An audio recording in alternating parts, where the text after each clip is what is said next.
हिरण्यगर्भः समवर्तताग्रे भूतस्य जातः पतिरेक आसीत् सदाधार पृथिवीं द्यामुते मां कस्मै देवाय हविषा विधेम।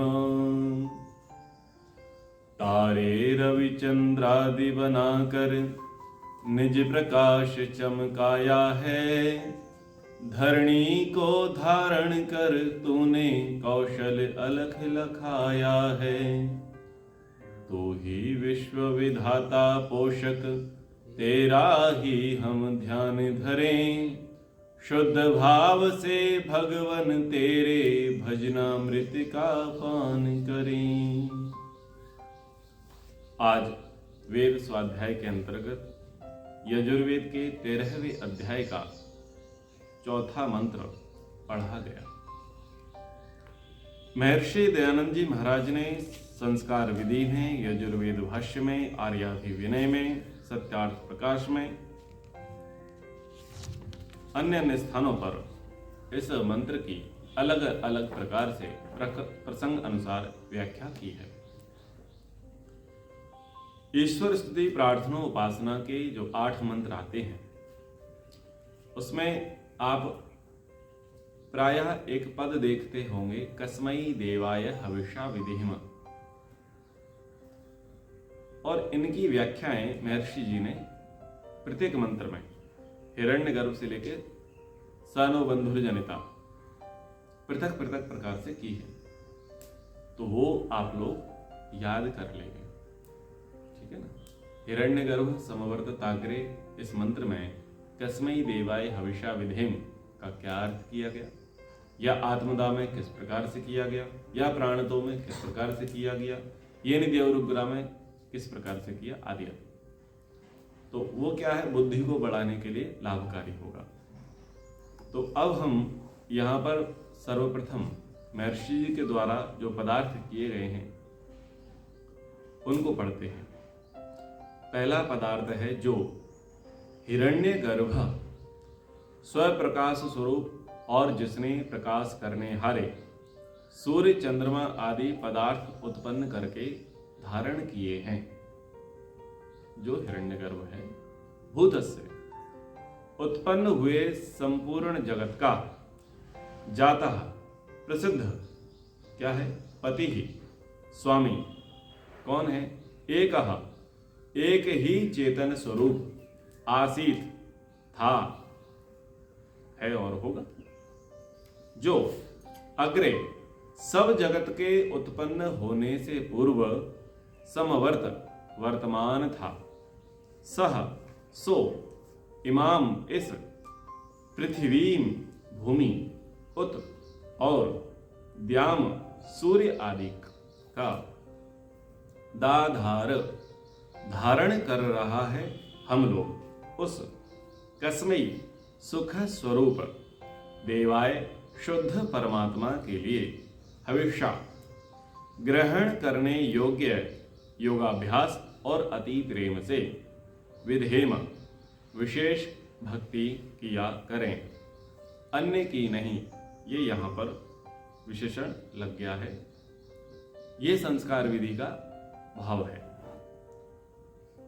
और जो यजुर्वेद में पदार्थ किया है वो इस प्रकार से है कि हे मनुष्यों, जैसे हम लोग जो इस भूत से उत्पन्न हुए संसार का जाता रचना करने वाला और पति पालन करने वाला, एक सहाय की अपेक्षा से रहित अद्वितीय हिरण्यगर्भ सूर्य आदि तेजोमय पदार्थों का आधार अग्रे जगत रचने से पहले समवर्त आसीत वर्तमान था, सह वह इमाम इस संसार को रचकर उत और पृथ्वी प्रकाश रहित भूगोलों को और द्याम प्रकाश सहित सूर्य आदि को दाधार धारण कर रहा है। उस कस्मै सुख स्वरूप प्रजा का पालन करने वाले देवाय प्रकाशमान परमात्मा की हमेशा आत्मादि सामग्री से विधेम सेवा में तत्पर हो, वैसे तुम भी इसकी सेवा करो। तो जो पहला पदार्थ है उस पदार्थ के भाव को, भावार्थ को, स्वर व्याख्यान को आपने प्रायः सुना होगा। यहां पर पदार्थ बदला हुआ है। विशेषण में जो संबोधन किया है, संबोधन जैसे एक विद्वान अथवा एक भगवान जैसे भक्तों को, जन सामान्य को करता है, और विद्वान जैसे सामान्य प्रजा को करता है, मनुष्यों को उपदेश करता है, वैसे संबोधन के साथ कहा गया कि हे मनुष्यों, जैसे हम लोग, कोई विद्वान विशेषज्ञ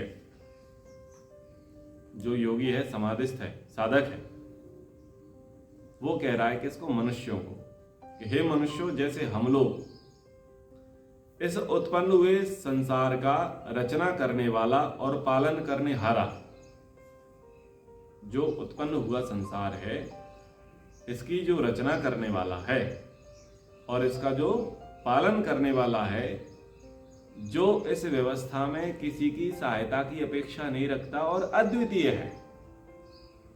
रचना करने वाले कर्म में वो किसी की सहायता नहीं चाहता, उसको अपेक्षा नहीं है क्रिएट करने में, और पालन करने में, ऑपरेट करने में भी उसको किसी सहायक की, किसी प्रबंधक की, किसी सुपरवाइजर की, असिस्टेंट की, उसको किंचित मात्र भी अपेक्षा नहीं है।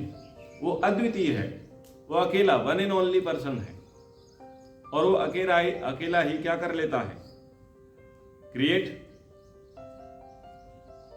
डिस्ट्रॉय, ऑपरेट भी कर लेता है, क्रिएट भी कर लेता है और डिस्ट्रॉय भी कर लेता है, अकेले ही कर लेता है, उसको दूसरे की अपेक्षा नहीं है।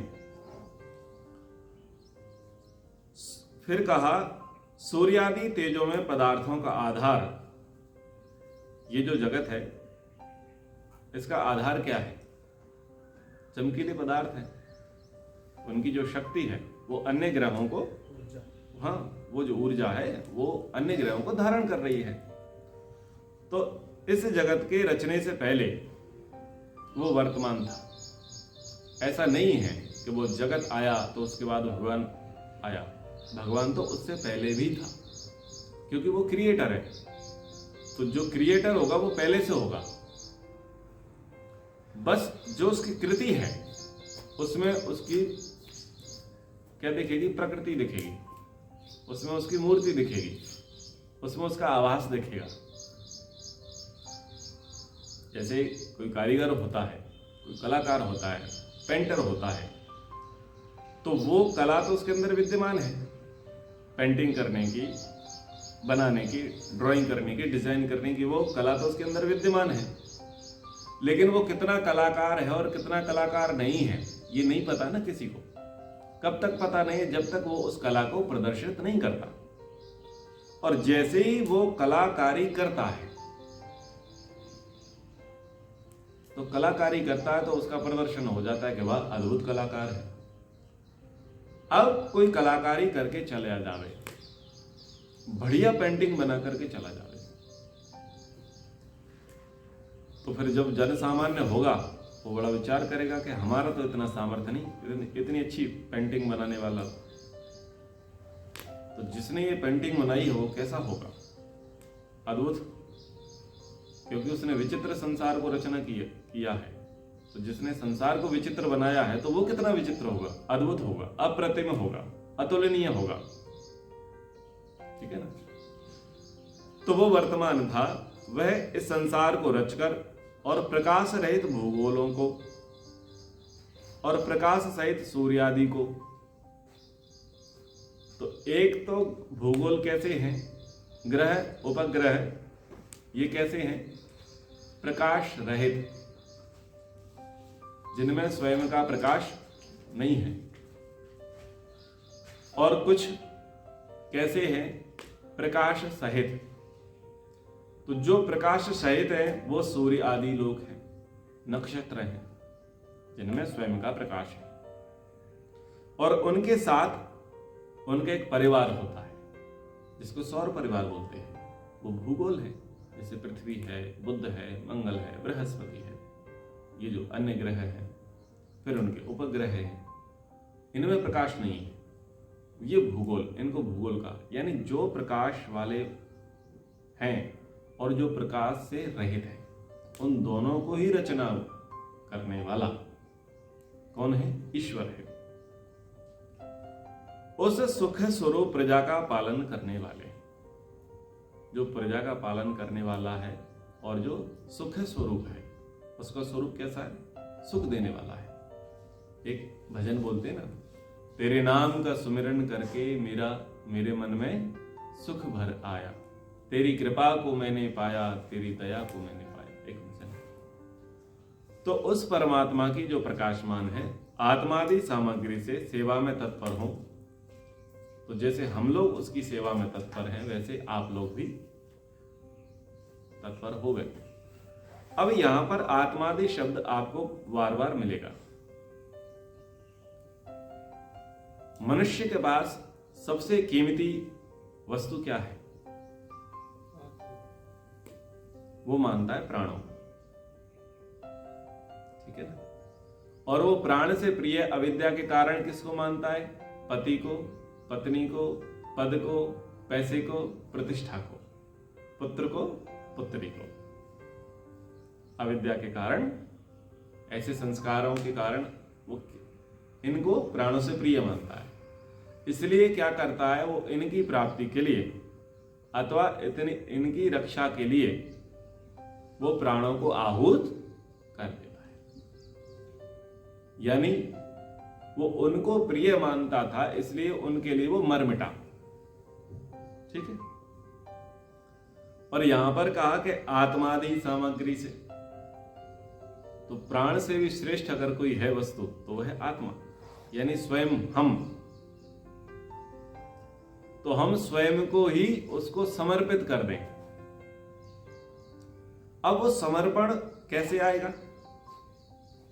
हमारी आत्मा, हमारे प्राण, हमारे मन, हमारी बुद्धि, हमारे अहंकार, हमारी ज्ञानेंद्रिय, हमारी कर्मेंद्रिय, हमारा शरीर और जो हमने अर्जित किया वैभव। क्योंकि जब आत्मा को पकड़ लिया है तो शेष पकड़ में आई गए। व्यक्ति और व्यक्ति से रिलेटेड सारी वस्तुएं। बोले हमने तुझे अपने नाम करा लिया है, तो तू भी अपने नाम हो गया, और तेरे नाम जो था वो भी सब मेरे नाम हो गया। यही है ना, जो तेरे नाम था वो भी मेरे नाम हो गया, क्योंकि तुझको हमने अपने नाम करा लिया। तो अब बात ये आती है कि हम ईश्वर पर प्राण न्यौछावर क्यों नहीं करते? तो बहुत सीधी सी सरल सी बात है, क्योंकि हम उसको प्रिय नहीं मानते, उसमें हमें अपना हित नहीं दिखता। इसका अर्थ है कि जब जब हम उसे प्रिय नहीं मानते, जब जब हमें उसमें अपना हित नहीं दिखता, तब तब हम नास्तिकता का जीवन जी रहे होते हैं। जब जिस क्षण हमने ईश्वर के अस्तित्व को अस्वीकार कर दिया और ईश्वर के अस्तित्व को अस्वीकार करके प्रकृति के उपभोग में लग गए, समझ लीजिए उस समय तक हम नास्तिक हैं।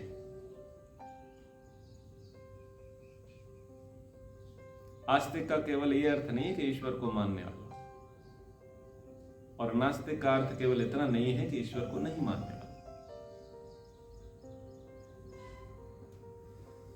तो मूल रूप से केवल इतने ही अर्थ लेते हैं, यानी जो भगवान को मानता है वो आस्तिक है, जो भगवान को नहीं मानता वो नास्तिक है। That's it. लेकिन जो भगवान को मानने के लिए कह रहा है कि हां मैं भगवान को मानता हूं, लेकिन कितने अंशों में और कब कब मानता हूं? तो जितने अंशों में और जब जब हम भगवान को मानते हैं तब तब ही हम आस्तिक हैं, और जितने अंशों में हम भूले हुए हैं, जब जब उसे भूले हुए हैं, तब तब हम नास्तिक हैं। तो जब जैसे पुत्र को, पुत्री को, पद को, पैसे को, प्रतिष्ठा को, पत्नी को, पति को हम अपना प्रिय मानते हैं, उसको अपना सुखकारी मानते हैं, उसमें अपना सुख दुख ढूंढते हैं और उसके लिए, उसकी प्राप्ति के लिए, उसकी रक्षार्थ हम प्राणों का बलिदान तक कर देते हैं, तब तक परमात्मा तो मिलने वाला नहीं। तो परमात्मा से प्रीति तो तब ही होगा, कब? जब परमात्मा को भी ऐसे ही मानेंगे। लेकिन हम दोगले सांप के जैसे हैं। जैसे एक सांप होता है ना, वो दोगला होता है। दोगला क्या होता है? उसके दो तरफ मुंह होते हैं, वो आगे भी चल सकता है और पीछे भी चल सकता है। हम बड़े ही बनावटी, जैसे प्याज के अंदर परतें होती है ना, ऐसे बड़े छद्म वेशधारी लोग हैं। सुबह सुबह मंदिर में प्रार्थना करेंगे, जो साकार उपासक हैं वो, और जो निराकार उपासक हैं, जो जड़ पूजा करते हैं, मूर्ति पूजा करते हैं वो, और जो नहीं करते। और दोनों कॉमन पाठ करेंगे, त्वमेव माता च पिता त्वमेव, त्वमेव बन्धुश्च सखा त्वमेव, त्वमेव विद्या द्रविणं त्वमेव, त्वमेव सर्वं मम देव देव। बड़ी लच्छेदार शैली में उसको गा लिया, सुबह सुबह बढ़िया वातावरण बना लिया। अब बंदा जा रहा है ऑफिस, बोला मेरा पर्स कहाँ चला गया? बस इतने में पर्स उसे समय पर नहीं मिला, तो उसने पूरा घर अपने दिमाग पर, अपने सिर पर खड़ा कर लिया। खाना, सुबह का लंच, सुबह का नाश्ता अगर ढंग से नहीं बना तो बस उपद्रव शुरू हो गया। उसको A to Z चीजें ठीक नहीं मिली, बस उपद्रव शुरू हो गया। और सुबह सुबह घर में किसी व्यक्ति ने उससे अच्छी बात नहीं की तो उसका दिमाग खराब। फिर जा रहा है, कर रहा है किसके लिए? पत्नी के लिए, पति के लिए, माता के लिए, पिता के लिए, पद के लिए, पैसे के लिए, प्रतिष्ठा के लिए, पुत्र के लिए, पुत्री के लिए। आएगा तो उन्हीं में आएगा। और कह के क्या गया था सुबह सुबह? त्वमेव माता च पिता त्वमेव। मतलब इतने अटपटे टाइप के व्यक्ति हैं। समझ में आ रहा है ना? ईश्वर से तो बोल दिया भाई तू ही माता है, तू ही पिता है, तू ही बंधु है, तू ही सखा है, तू ही पैसा है, तू सब कुछ है, ठीक है। लेकिन जैसे ही वहां आसन से उठा तो पता चलता है कि भाई माता कौन है, पिता कौन है, ठीक है, बंधु कौन है, सखा कौन है और पैसा कौन है, पता चलता है। और उसकी प्राप्ति के लिए, उसके रक्षणार्थ, उसके पालनार्थ, उसकी प्राप्ति के लिए लग जाता है। बस कोरी पारी प्रार्थना करके बैठ जाता है। तो आत्मादि का बलिदान कहां हो रहा था? पद के लिए, पैसे के लिए, प्रतिष्ठा के लिए। परमात्मा के लिए क्यों नहीं हुआ? तो परमात्मा के लिए तब होगा जब परमात्मा को ही त्वमेव माता च पिता त्वमेव बंधु च सखा त्वमेव, तब हम जब मानेंगे सर्वस्व में ईश्वर को, तब आत्मादि का बलिदान होगा। अब ये कौन लिख सकता है? यानी जो जैसा होगा वैसा लिखेगा ना। कल हमने पढ़ा था महर्षि दयानंद जी के जीवन में एक घटना घटी। ऐसी बहुत सारी घटनाएं घटी होंगी, पर मैं एक बात बताता हूं। उनको कहा गया कि महाराज आप ऐसा है, खंडन वंडन तो मत करो, ठीक है, थोड़ी थोड़ी अच्छी अच्छी बातें कर लो और हम आपको अच्छा सम्मान देंगे, अच्छे पद को प्रतिष्ठित करा देंगे, श्री श्री 1008 महामंडलेश्वर बना देंगे, ठीक है ना। उन्होंने अपने तरीके से प्रलोभन दिया। महर्षि जी का वचन सुनने लायक था। उन्होंने कहा कि भाई देख, तेरे राज्य से अगर मैं सुबह दौड़ूंगा, शाम तक तेरे राज्य से बाहर निकल जाऊंगा, तुझे आपत्ति है ना? तो तुझे आपत्ति तो तेरे राज्य में नहीं रहूंगा। इसका मतलब यही है ना, तू धमकी दे रहा है कि मेरे राज्य में रहना है तो खंडन नहीं करना। इसका यही अर्थ है। तो भाई तेरे राज्य की अगर मैं सीमा तो बहुत छोटी है, मैं सुबह दौड़ लगाऊंगा, शाम तक तेरे राज्य को क्रॉस कर जाऊंगा। लेकिन ये बता, जिसके राज्य में मैं रहता हूं और जिसके राज्य में तू रहता है और जिसके राज्य में सब राज्य करते हैं, उस परमात्मा के राज्य से कैसे भागेंगे?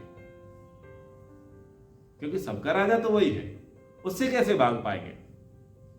तो वो आत्मादि का बलिदान किए हुए व्यक्ति थे स्वयं महर्षि दयानंद जी। इसीलिए वो इतनी गंभीर बातें कह रहे हैं।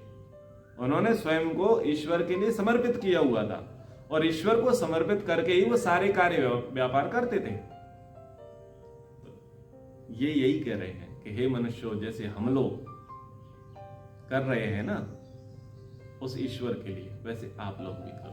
आगे और भाव पढ़ते हैं। पदार्थ संख्या 3 है। पृथ्वीम उत द्याम सम दाधार। अपनी आकर्षण शक्ति से पृथ्वी या प्रकाश को अच्छे प्रकार धारण करता है। ईश्वर आकर्षण शक्ति से, और सूर्य आकर्षण शक्ति से। ग्रेविटी की भी बात हुई ना, तो सूर्य भी आकर्षण शक्ति से अन्य भूगोलों को धारण करता है, जैसे सूर्य धारण करता है। जैसे सूर्य अन्य ग्रहों को धारण करता है, ग्रह उपग्रह को धारण करते हैं। वो मूल में प्रकाश तो उनमें, मूल में शक्ति तो सूर्य की है। तो जैसे सूर्य धारण करता हुआ दिखाई दे रहा है, लेकिन पता नहीं चल रहा और छोर कि कहां पर पकड़ रखा है, लेकिन है, प्रत्यक्ष दिख नहीं रहा, उसको नापना पड़ेगा, मापना पड़ेगा यंत्रों से। बस ऐसे ही ये उदाहरण है बड़े बड़े, जैसे सूर्य इन भूगोलों को धारण कर रहा है, ग्रेविटी गुरुत्वाकर्षण चल रहा है, और हम सबका जीवन चल रहा है, हमारा बराबर वायुमंडल सारा का सारा बना हुआ है। जो इतना बड़ा काम हो रहा है, वो इतनी दूर, लाखों दूर, किलोमीटर दूर बैठ करके वो सूर्य है इन ग्रहों को, जो अलग अलग दिशा में अलग अलग लक्षणों वाले हैं, उनको धारण कर रहा है, सिस्टमेटिक तरीके से चला रहा है, और अनवरत। बस वैसे ही भगवान, वैसे ही परमात्मा अपनी आकर्षण शक्ति से इस पूरे ब्रह्मांड को धारण किए हुए है। ये उदाहरण उपमा दी जाती ना, ये ऐसे उपमा है। जिसने इस सृष्टि को बनाया है, अब अवर्तक सबका प्रकाश करने वाला है। जातः भूतस्य एको अग्रे पतिरासीत। जो प्रादुर्भूत और उत्पन्न हुए जगत का एक, अर्थात असहाय भूमि आदि सृष्टि से पहले भी पालन करने वाला है। भूमि तो असहाय थी, लेकिन उससे पहले ही वो पालन करने वाला था। पृथ्वी दाधार, पदार्थ संख्या 4। विस्तार युक्त पृथ्वी को तीनों कालों में धारण करता है। हविषा विधेम, आत्मादि सर्वस्व दान से उसकी सेवा करो। यहां भी आत्मादि के दान की बात आई। पदार्थ संख्या 5। जातः सनातन प्रादुर्भूत एकः अद्वितीय कस्मै देवाय। प्रजापति की, जो परमात्मा की, उसकी इतनी बात कही है। व्याख्यान। हे मनुष्य, तो व्याख्यान ये याद कर लीजिए। हे मनुष्यों, जो सृष्टि के पूर्व सब सूर्य आदि तेज वाले लोगों का उत्पत्ति स्थान, आधार, और जो कुछ उत्पन्न हुआ था, है और होगा, उसका स्वामी था, है और होगा, वह पृथ्वी से लेके सूर्यलोक पर्यंत सृष्टि को बना के धारण कर रहा है, कर रहा था, कर रहा है और करेगा। ये भी तीनों अर्थ में लग जाएगा। उस सुख स्वरूप परमात्मा ही की भक्ति जैसे हम करें वैसे तुम लोग करो। यह सत्यार्थ प्रकाश के सप्तम समोल्लास से लिया। और प्रथम समोल्लास से हिरण्यगर्भ की व्याख्या करते हुए महर्षि जी लिखते हैं कि जिसमें सूर्यादि तेज वाले लोग उत्पन्न होके जिसके आधार रहते हैं, अथवा जो सूर्य आदि तेज स्वरूप पदार्थों का गर्भ नाम उत्पत्ति और निवास स्थान है, उस परमेश्वर का नाम हिरण्यगर्भ है। इसका भावार्थ संख्या 1 पढ़ते हैं।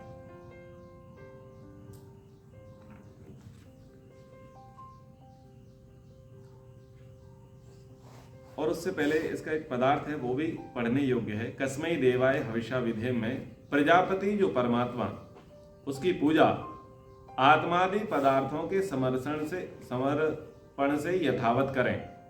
तो यहां पर भी आत्मादि दान करने की बात कही। उससे भिन्न की उपासना लेश मात्र भी हम लोग ना करें। ईश्वर से भिन्न अन्य पदार्थों की उपासना हम लेश मात्र भी ना करें। जो परमात्मा को छोड़ के वह उसके स्थान में दूसरे की पूजा करता है, उसकी और उस देश भर की अत्यंत दुर्दशा होती है। यह प्रसिद्ध है। यह ध्येय वाक्य होना चाहिए। और सर्वाधिक इस वाक्य का प्रचार पूरे भारतवर्ष में होना चाहिए, क्योंकि ये जो महर्षि जी का विचार है ना, ये क्रांतिकारी विचार है। और क्या कहते हैं, इससे चेतो मनुष्यो, जो तुमको सुख की इच्छा हो तो एक निराकार परमात्मा की यथावत भक्ति करो, अन्यथा तुमको भी सुख ना होगा। सुख चाहते हो तो एक निराकार ईश्वर की उपासना करो, उससे भिन्न दूसरे की मत करो। और जो जो निराकार ईश्वर की उपासना को छोड़ करके अन्य की उपासना करेगा वो दुख भोगेगा। जिस परिवार में ऐसा होगा वो परिवार दुख भोगेगा। जो विधायक, जो सांसद, जो मुख्यमंत्री, जो प्रधानमंत्री ऐसा करेगा, उसके राज्य में भी वैसा ही होगा, क्योंकि यथा राजा तथा प्रजा। इसलिए उन्होंने तो बड़े स्तर से कह दी कि उस देश तक की भी दुर्गति हो जाएगी। तो देश तक की दुर्गति का अर्थ क्या है, यह संकेत राजा के लिए कर ही दिया महर्षि जी ने। यदि राजा मूढ़ होगा, अधार्मिक होगा, नास्तिक होगा, वामपंथी होगा, लिबरल होगा, कम्युनिस्ट होगा, आज का तथाकथित सेक्युलर होगा, तो देश भी वैसा ही हो जाएगा। और यदि राजा धार्मिक होगा, सच्चरित होगा, राष्ट्रभक्त होगा, तो प्रजा में भी उसके संचार होंगे। और पाखंड में फंसा हुआ राजा होगा तो प्रजा भी पाखंड में चली जाएगी, और प्रजा तो बाद में जाएगी, पहले उस राजा का राज्य चला जाएगा। राजा यदि अधर्म में लगा हुआ है तो सीधा सी बात है कि उसका राज्य भी अधर्म के कारण गर्त में चला जाएगा। अब ये इतिहास उठा करके देख लो तो वो कह रहे हैं यह प्रसिद्ध है, ये मैं नहीं कह रहा हूं। महर्षि जी कह रहे हैं ये मैं नहीं कह रहा हूं, मैं कोई घोषणा नहीं कर रहा, पर ये प्रसिद्ध है। अब आप इतिहास उठा करके देख लो, आप रामायण से लेकर के अब तक का इतिहास उठा करके देख लो राजाओं के। आप धनानंद को पकड़ लो और धनानंद से लेकर के अब तक का इतिहास देख लो। जिस जिस राज्य में राजा धार्मिक था, आस्तिक था, ईश्वर भक्त था, उस राज्य की प्रजा कैसी थी और उस राज्य ने कैसी उन्नति प्रगति की। जिस जिस राज्य का राजा अधार्मिक था, ईश्वर भक्त नहीं था, अथवा ईश्वर के स्थान पर अन्यों को पूजता था, उस राज्य की क्या दुर्गति हुई। अभी कुछ समय से महाभारत की कक्षाएं बंद हैं, उसमें युधिष्ठिर और दुर्योधन की एक अद्भुत चरित्र का वर्णन आता है कि जहां जहां महाराज युधिष्ठिर होंगे वहां पर यज्ञ होंगे, वेद मंत्रों का पाठ होंगे, ब्राह्मण अपने कार्यों में लगे होंगे, और वहां मौसम ठीक होता होगा, ना अतिवृष्टि होती होगी, ना अनावृष्टि होती होगी, ना अकाल पड़ता होगा, ना वहां पर कोई बीमारियां आती होंगी। ऐसा विशेषण युधिष्ठिर के लिए किया गया कि जहां जहां युधिष्ठिर होंगे उस राज्य में सुख समृद्धि होगी। बोले अब ढूंढो, पता करो कि किस राज्य में सुख समृद्धि है। जिस राज्य में आपको सुख समृद्धि मिले, समझ लो युधिष्ठिर वहीं छुपे हुए हैं। ये पता करने के लिए बोला, क्योंकि गुप्तवास था उनका, अज्ञातवास। तो अज्ञातवास में उनका पता करने के लिए क्या किया जाए। बोले जहां पर वो होगा वहां पर धर्म होगा, तो राज्यों को ढूंढो, वहां धर्म का उत्कर्ष होगा। तो ये देखो, ये राजा का चिन्ह है। तो जहां देश का राजा अच्छा होगा वहां की प्रजा भी अच्छी होगी, वहां पर अच्छी चीजें बहेंगी। तो भावार्थ एक ईश्वर उपदेश करते हैं। ईश्वर का उपदेश है जब सृष्टि प्रलय को प्राप्त होकर प्रकृति में स्थिर होती है और फिर उत्पन्न होती है। ये सारे रटने के जैसे हैं, क्योंकि आर्य समाजों में महर्षि दयानंद जी का वाक्य परम प्रमाण माना जाता है। वेद के बाद, ऋषि ग्रंथों के बाद स्वामी जी के वाक्यों को बड़ी श्रद्धा से लिया जाता है। तो ये प्रमाण है, जब सृष्टि प्रलय को प्राप्त होकर प्रकृति में स्थिर होती है, प्रलय को प्राप्त होगी तो क्या होगा, साम्यावस्था प्रकृति, वो साम्यावस्था प्रकृति में चला जाएगा। फिर क्या होगा, बोले फिर उत्पन्न होती है। ये वहां क्रम दे दिया। तो ये वाक्य बहुत महत्वपूर्ण होते हैं महर्षि जी के। उसके आगे जो एक जागता हुआ परमात्मा वर्तमान रहता है, सृष्टि निर्माण करते समय, सृष्टि निर्माण करने के पश्चात, सृष्टि का विनाश करने के बाद, जागृत वही रहता है। तब सब जीव मूर्छा सी पाए हुए होते हैं। वो अकेला जाग रहा था और सब सो रहे थे। वह कल्प के अंत में प्रकाश रहित पृथ्वी आदि सृष्टि तथा प्रकाश सहित सूर्य आदि लोगों की सृष्टि का विधान, धारण और सब जीवों के कर्मों के अनुकूल जन्म देकर सबके निर्वाह के लिए सब पदार्थों का विधान करता है। वही सबको उपासना करने योग्य है, यह जानना चाहिए। ये ईश्वर की व्याख्या है। अगर कोई आपसे पूछे कि ईश्वर किसे कहते हैं, ईश्वर की क्या व्याख्या है, तो आप सरल अर्थों में तो कहेंगे कि जो संसार को उत्पन्न करता है, जो संसार का पालन करता है, जो संसार का विनाश करता है, वेद का ज्ञान देता है और कर्मों के फल को देता है, वो ईश्वर है। लेकिन अगर आपको उससे थोड़ा बड़ा मटेरियल चाहिए, अच्छे वाक्य चाहिए, तो वो इसमें है। ये जो पदार्थ पढ़ा, इसमें वो सारी बातें आ गई। आपने ध्यान से पढ़ा, इसमें वो सारी बातें आ गई। पदार्थ दो ईश्वर उपदेश करता है कि हे मनुष्यों, तुमको योग्य है कि इस प्रसिद्ध सृष्टि के रचने से प्रथम परमेश्वर ही जागरूक था। जीव मूर्छित के समान थे और जगत का कारण अत्यंत सूक्ष्म अवस्था में आकाश के समान सुस्थिर था। प्रलय अवस्था का वर्णन, जिसने सब जगत को रच के धारण किया और प्रलय समय में इसको तोड़ देता है, उसी परमात्मा को उपासना के योग्य मानो। भावार्थ 3, ईश्वर उपदेश देता है कि हे मनुष्यों, जिस परमात्मा ने अपने सामर्थ्य से सूर्य आदि समस्त जगत को बनाया और धारण किया है, उसी की तुम उपासना करो। तो ये महर्षि जी के वचन हैं जो वेद से आए हैं, और वेद की ही बातें बाद में कुरान में ले ली गई। और जो जो यहां पर कहा कि ईश्वर को छोड़ करके किसी और को मत मानो, मत पूजो, मत जानो, ऐसे जो महर्षि जी के वाक्य हैं वेद आधारित, और जो उसको पूजेगा उसी को सुख मिलेगा, जो उसे नहीं पूजेगा उसे दुख मिलेगा। बस यहां पर उन्होंने थोड़ा और डरा दिया कि जो ईश्वर को मानेगा अल्लाह ताला उसको जन्नत बख्शेगा, और जो अल्लाह को नहीं मानेगा उसको दोजख मिलेगा। और एक ईश्वर, एक अल्लाह की उपासना करनी है, उसके अतिरिक्त किसी और की नहीं करनी है। जो अन्य की उपासना करते हैं वो काफिर है। दुर्भाग्य हम लोगों का कि हमने महर्षि जी के इन वचनों का जो वेद से आए हैं उसका हमने युद्ध स्तर पर प्रचार नहीं किया। घर घर, हर मंदिर, हर गली, हर पुरोहित को, हर शास्त्री को, हर आचार्य को, हर सन्यासी को यह बात नहीं बताई कि भाई इसको आप पकड़ लो, और हर सभा में आपको पहले यही बोलना है या आखिरी में यही बोलना है।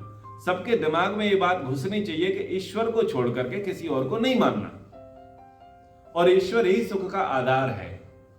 कहने का अर्थ यह था कि अब हमारे प्रचार में कमी आ गई।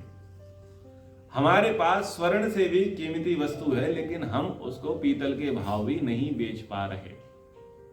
ठीक है, और लोगों के पास पीतल भी नहीं है, पीतल का रंग चढ़ा हुआ है, और वो सोने के भाव बेच रहे हैं। तो मुसलमानों ने इतनी उन्नति कर ली, डरा डरा करके, दोजख देगा तुमको, जब कयामत का वक्त आएगा वो तुम्हें दोजख में भेज देगा, और यदि तुम जन्नत चाहते हो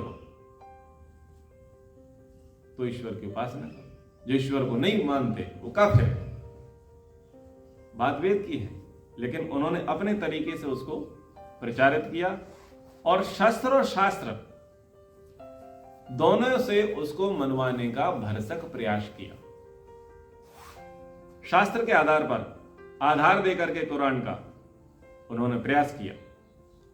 फिर वो आधार तो उनको दिया जो उसको मानते हैं, उस पर ईमान लाते हैं, यानी जो मोमेडियन हैं, मुसलमान हैं, उनको तो शास्त्र के आधार पर ही समझाया कि कुरान में अल्लाह ताला का उपदेश है। लेकिन जो कुरान को नहीं मानते थे उनको उन्होंने शस्त्र के माध्यम से समझाया, और 56 देश उन्होंने इस्लामिक बना लिए। 57 भी बन जाएगा, ठीक है, ठीक है ना। तो अन्य देशों को उन्होंने शस्त्र के माध्यम से कर लिया। तो देखो भाई, जो कर्म करेगा जो पुरुषार्थ करेगा विजय उसकी होगी। वो लोग कर्म कर रहे हैं, ईश्वर के जितने, वेद के जितने जितने अंशों में वो पालन कर रहे हैं, भले ही वो विद्या विवादाय, उस विद्या का विवाद के लिए प्रयोग कर रहे हैं, लेकिन जो जो व्यक्ति हमारी जो विद्या है उसका प्रयोग करेगा उसको सफलता तो मिलेगी। अब उसके उद्देश्य कितने उत्कृष्ट हैं और कितने निकृष्ट हैं वो अलग विषय है। हमारे यहाँ जो युद्ध विधान है, जिसको संधि विग्रह यान द्वैर समाश्रय आसन ये कहा जाता है, जिन जिन राजाओं ने इनका पालन किया वो राजा जीत गए। और जो राजा इस षड्यंत्र षड विद्या, ये जो नीति है इसको भूल गए थे और अन्यों ने जब इसको अपनाया तो हमारे राजाओं को पराजित कर दिया। अंग्रेजों ने भी इसी नीति से हमको पराजित कर दिया और बहुत सारे मुगल आक्रांताओं ने भी इसी नीति को फॉलो करके भारतीय राजाओं को पराजित कर दिया। ठीक है, अब हम कहते हैं 5 वक्त 5 प्रकार के यज्ञों का अनुष्ठान करें, तो वो गिनती में गिनने वाले हैं। उन्होंने कहा 5 वक्त की नमाज पढ़ो, तो उनकी आप गिनती ही नहीं कर सकते, बात तो हमारी फॉलो कर रहे हैं। न तस्य प्रतिमा अस्ति, उन्होंने कहा बुत परस्ती हराम है। हमने कहा ईश्वर की कोई प्रतिमा नहीं होती, ईश्वर को छोड़ करके अन्य किसी को जानो मत, मानो मत। उन्होंने भी यही फतवा जारी कर दिया, लेकिन वो इस पर काम कर रहे हैं, उनको सफलता मिल रही है। हम कहते हैं पूजा पद्धति एक रखो, ईश्वर को एक मानो। उन्होंने पूजा पद्धति एक रख ली, उन्होंने ईश्वर को एक मान लिया, अल्लाह को एक मान लिया, उनकी उन्नति हो रही है। कहने का अर्थ ये है कि हमारा उपदेश जो है ना वो शास्त्र में ही दबा रह गया। जो ऋषियों का संदेश था, वेद का जो आदेश था, महर्षि जी का जो संदेश था, वो कहीं ना कहीं पुस्तकों में ही दबा रह गया, वो प्रवचनों में नहीं आया। तो इसकी आने की आवश्यकता है। जब ये आएगा, जब इसका प्रचुर मात्रा में प्रचार होगा, लोगों को समझाया जाएगा, तो निसंदेह भारत फिर से विश्व गुरु हो जाएगा। ठीक है, कक्षा को विराम करते हैं। ओम का उच्चारण शांति पाठ। ओम द्यौ शांतिरंतरिक्षं शांतिः पृथिवी शांतिरापः शांतिरोषधयः शांतिः वनस्पतयः शांतिर्विश्वे देवाः शांतिर्ब्रह्म शांतिः सर्वं शांतिः शांतिरेव शांतिः सामा शांतिरेधि। ओम शांति शांति शांतिः। सर्वेभ्यो नमः। सभी को सादर सप्रेम सहृदय नमस्ते।